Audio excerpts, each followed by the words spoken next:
Hello everyone, my name is Cameron Stevens and I am a local real estate agent here in Los Angeles and the owner of Stevens Real Estate. Today I want to talk about contingencies, the biggest protection that buyers have when they're purchasing a home. There are seller contingencies as well. However, I am going to do this video from the perspective of the buyer because California real estate documents are actually pretty heavily written in favor of protection of the buyer.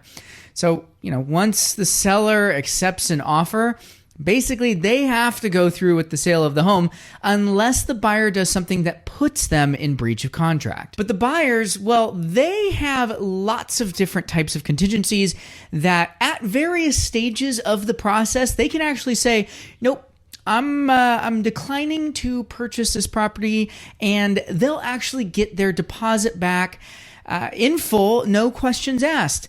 So think of them more as like safety nets for various things that the buyer ultimately has to do to make sure that they're prepared for the purchase of the home. First off, what is a contingency? Well, a contingency is a condition that must be fulfilled before the sale of a home can actually close. In California, these conditions are actually spelled out in the purchase agreement. So if you want to take a look at what they are, that's the initial offer that you make. But one very, and I cannot stress this enough, a very important thing about contingencies that not as many people know that they should is that they are not passive. They must be removed in writing.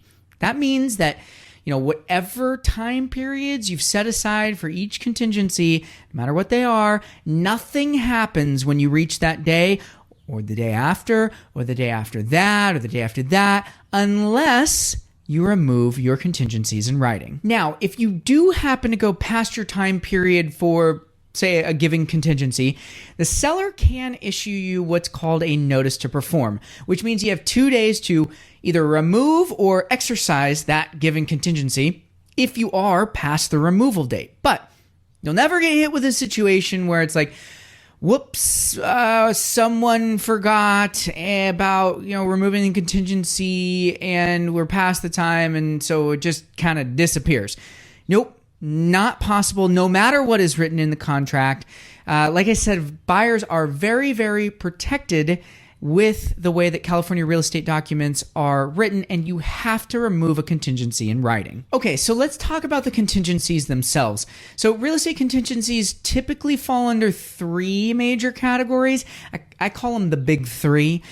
Inspection, appraisal, and loan contingencies. So these are the main contingencies for a buyer because they directly involve something that the buyer has to do.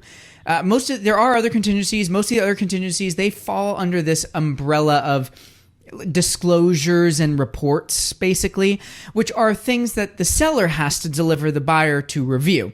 And look, if they don't like anything in those disclosures or those reports, they can exercise that contingency.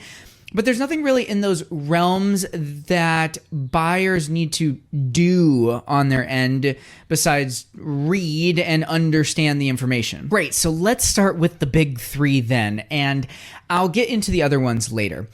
By the way, if you happen to like videos like these, go ahead, hit subscribe, hit follow, etc., whatever platform you're on. That way you can stay up to date on all sorts of great information related to Los Angeles real estate, because that's what we do here.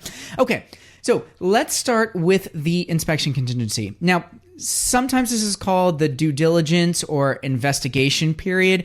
It is your responsibility as a buyer to investigate every single aspect of the property that you want to find out something about before you purchase the home. Now, sometimes we only get like 15, maybe 30 minutes to take a look at a home when you first are viewing it. And of course, look, you cannot take a look at every single aspect in that short amount of time. It's just impossible. That's why we have this inspection period, so you can take a look at everything that you couldn't view during that time. And additionally, there are some things, for example, a great example would be the sewer or maybe like the roof of a 2-story house that you literally cannot see during a normal showing. And we got to take a look at those things too. So the buyer has a period which they get to do all of the inspections that they want. Now, normally we think about bringing out licensed professionals for things like a general inspection, a termite inspection, a sewer inspection, roof inspection, foundation inspection. Maybe you also test for things like mold or asbestos. Maybe you have someone look at the chimney. And, if there's a pool, you'll take a look at that as well. But these are the kinds of things that we bring licensed professionals in to take a look at. But you should also do some things that you might not think of. For example, you should drive the neighborhood at various times of the day and take a look at crime reports for the area. I've even had buyers, and I've actually encouraged this, to have people go knock on the door of their neighbors. If they're home, just get a quick feel of who you might be eventually living next to. All of these things are important, and if any aspect of this is not to your liking, you can exercise your inspection contingency and you can decline to purchase the property and you can receive your deposit back in full. Now, this is also the period where you can negotiate the request for repairs. And if that negotiation isn't successful, you can exercise your inspection contingency, get your deposit back, and say, nah, not going to buy this one. Next up is the appraisal contingency. I have an entire video on the appraisal contingency, and I'll probably do another one since it's really on everybody's minds right now with this current market in Los Angeles. But here's the short of it. When you have a loan, the lender is going to order an appraisal, which is an independent third-party evaluation of the value of that property. Now, if the appraised value matches the purchase price that you initially submitted, then fantastic. Then the property has appraised, and you can go ahead and remove this contingency. However, if the property does not appraise, you must make up that difference by either having the seller lower the purchase price, the buyer putting additional money as down payment, or some kind of negotiated combination of the two. And if you're not able to reach an agreement in the event of a low appraisal, then you may exercise your appraisal contingency and decline to purchase the home. Finally, the loan contingency. If you don't have the cash to purchase a home, you'll need a loan. You know this. And thus, if some reason you can no longer get that loan during the escrow period and, well, then you can't purchase the property, that is what the loan contingency is for. Now, the loan contingency is kind of for like freaky one-off kind of things. It's really rare that it's ultimately exercised. That's because if you went through the proper steps of getting a full pre-approval, then your lender has already evaluated your ability to get that loan, and barring anything changing, you really should have no issues doing that when it comes time to close. However, if something crazy does happen, like, say you lose your job or you have a pay cut or, something kind of freak accident you're probably not expecting, and if you no longer qualify for the loan, that is, it's for that reason that you have the loan contingency in place to protect you, and then you don't have to purchase the home. Great. So those were the big three. Let's talk about the remaining contingencies under, like I said, reports and disclosures, basically. You'll be getting lots and lots of different disclosures about various things affecting the property, from natural hazards to lead paint to retrofit requirements. There's a very, very long list of things. Couldn't list them all here because that's probably going to just have to be a video in and of itself. But most of these are actually pretty standard statewide disclosures that are literally the exact same for every single property sold in California. However, the unique ones are called the seller disclosures, and that's where the seller is required to tell you about anything that they might know that's wrong with the property. And, that's a big one. If they tell you maybe that somebody has died on the property, or a roof leak wasn't repaired, or something big that you're just like, oof, that, I'm not okay with that.